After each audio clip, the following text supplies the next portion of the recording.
I grew up in a great home. I have two wonderful, loving parents.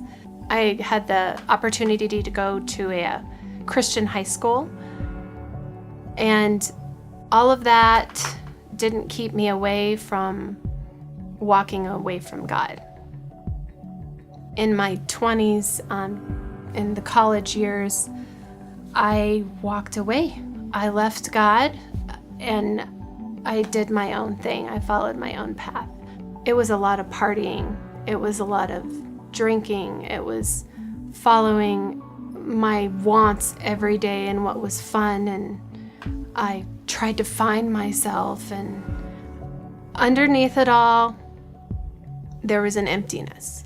There were eating disorders. There was depression. There was medication to handle that. And my main medication, I think, to handle the depression was alcohol.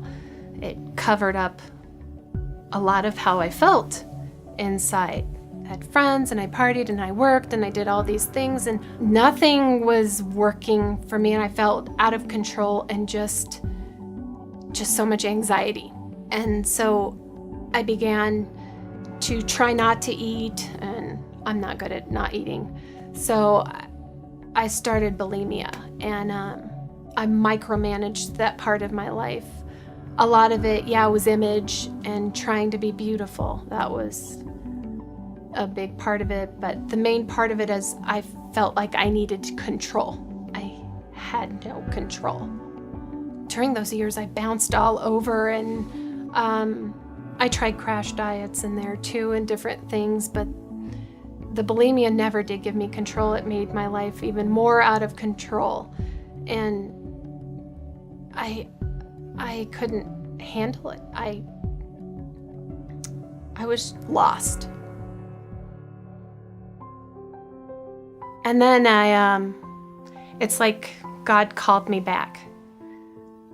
And I recommitted my life. And I gave it all for Him. I didn't want to do the halfway thing. And I came back to Him, and I felt like He just suddenly called me. And looking back, I think He was there the whole time, and He was calling me the whole time. I think He was waiting and watching for me to make that decision to come back to Him. And when I did, He was open arms and just flooded me with love, and I felt an acceptance. And it didn't matter where I had been. It didn't matter what I had done. By what Jesus did on the cross, all of that was erased, and I'm clean today before a holy God. And for that, I am forever grateful. For a while, I was waiting for the moment where I would arrive.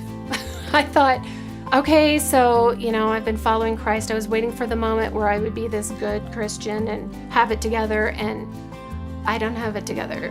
I make mistakes, but the closer I get to God, the more I know that that's okay.